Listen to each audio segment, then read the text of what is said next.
Hey, whenever you're watching this, thanks for coming. I was going to say good morning, but I have no idea when you're watching it, so I don't want to make that claim.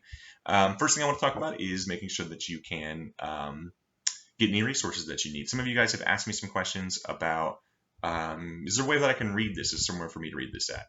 While you certainly don't need to, like I'm not requiring anybody to go look for this stuff. You should be able to get into Launchpad, and then you can add an app called BPS McGraw-Hill.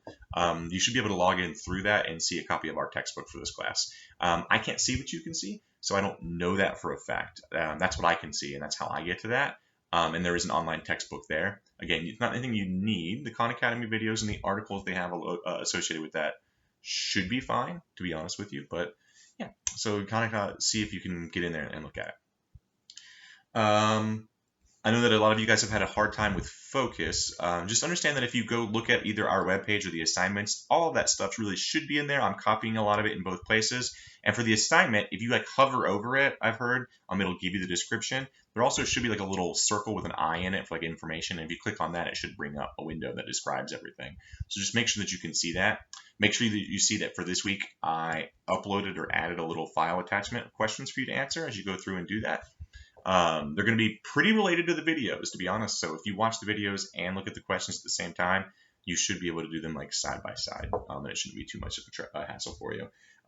You guys can upload these assignments in Focus. I have received it from a lot of you guys. So if you go in there, when you click on the assignment, there should be a little, you can upload stuff here. That's the easiest way, but if you have to email it to me or share it to me through Google Docs, not that big a deal. So just make sure that you do see all the stuff. There was a paragraph assigned for week 1 that you did to make sure you went and finished up. So just make sure you take a look at that, and we're going to kind of go from there. Yeah, we do have a meeting. Make sure you guys get me any questions. I'll record those videos for you, and please give me as much feedback as you possibly can when you go through any of this stuff, because I don't know what you need if you don't tell me, which I'm sure we've had that conversation lots and lots of times. So just let me know, and I'll do as much as you need and won't do as much as you don't. The hard part here is it's hard for me to give you a lot of leeway if you don't contact me. So a good portion of you, if not most of you, didn't do the paragraph week 1. Most of you did sign up for the classes, which is nice, but you do need to make sure you go through and do that paragraph. If you don't know what I'm talking about, review what I just said to try to find that information and go from there. Okay, cool. So let's talk about centripetal motion really quickly. So the main thing is that we recognize what the word centripetal means. And the word centripetal means center seeking. So we had a circle. Centripetal is like this. We have these arrows that always point in towards the center of the circle. Centripetal means center seeking, or in towards the inside of the circle. We have a tendency to believe that things push out towards the circle, but that's actually not true. Think about it this way. If you are in a car and you're going down the road and you suddenly make a really quick turn, is there actually anything in the car pushing you outwards? Does anybody have a hand on you and pushing you?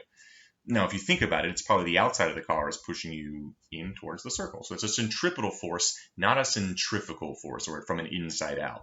That centrifugal force is not non-existent, because you can have something push you towards the outside of the circle, but it can't be the overall force, right? So for instance, let's say that I am traveling in that car, right? And let's draw a little car on there.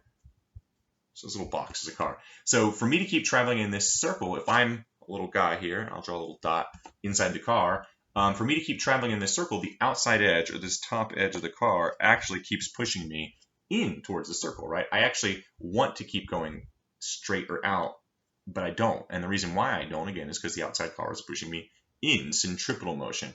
And again, think about it. There's nothing in the car pushing me outwards, right? I was going straight, and then I made a turn. At no point would anything push me out towards the outside of the circle. However, a centrifugal force can exist, right? It just can't be the largest force.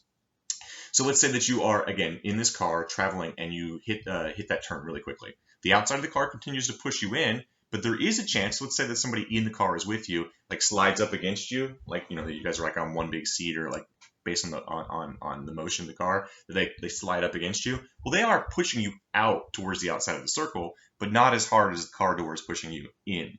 So centrifugal forces, again, they can exist, these outward seeking or out from the inside of the circle forces, but they can't be the largest force. Because if it's the largest force, you're actually going to start to curve in the other direction, right? Because again, we talked about this in my description, but Isaac Newton says that everything wants to go in a straight line. And that if I curve, let's say, this direction, that I know that something had to push me in that direction or pull me, right? Something is pushing me or pulling me in this direction, not the other way around, right? So when I go to turn, something's not pushing me this way. That doesn't make sense, right?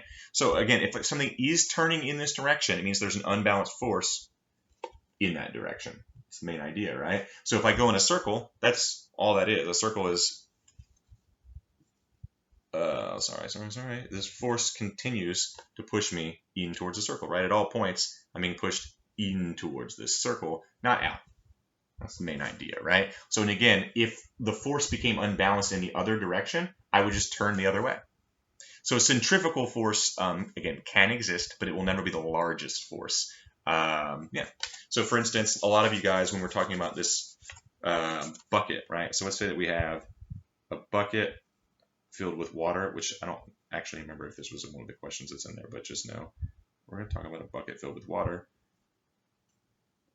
Cool. So let's say we have a bucket filled with water and it's upside down and we're spinning it. You know that the water will stay in there, right? Well, some of you guys said it's because it's being pushed towards the top of the thing, but it's not being pushed towards the top of the thing, right? What's happening is the bottom of the bucket, right, keeps pushing in on the water in towards the circle. So again, how does this work? Well, think about it this way. I want to keep going straight at every point around the outside edge of this circle, right? I want to keep going this direction, but I don't because something's pushing me in or pulling me in towards the circle. In the case of the bucket, it's this rope. This rope is pulling it in. So it wants to go straight, but it gets pulled in towards the circle, right? The rope pulls on the handle, the back of the bucket pushes on the water. But they all go in towards the circle. Then when I get over here, everything still wants to go straight, right? Isaac Newton's law says it wants to go straight, but it doesn't go straight because that bucket is attached to a rope, providing this centripetal force in towards the circle, right? So that's the basic idea for what we're talking about this week. The videos will have a lot more information, obviously, and make sure you review those. But I'll answer any questions that you have. I'll try to teach that as much as I possibly can and give you as many examples as I can. But I don't know what you need if you don't tell me. One of the things that we agreed upon, however many of you voted on the poll or responded to me, was that you guys are going to primarily rely on those Khan Academy videos, and I'll answer your questions in the form of this video, kind of doing the same thing I just did. So just understand that I'm responding to what you asked me to do. So if you want to change what's happening here, you want to see more instruction on my end, just let me know and we'll kind of go from there. That's it for this week. Again, I'll be available Wednesday for you guys to put out another video for you, and then Thursday will be our meeting, right? So make sure you review our web pages. I'll try to be as available for you as I can. Send me emails as much as you possibly can. Thanks, guys.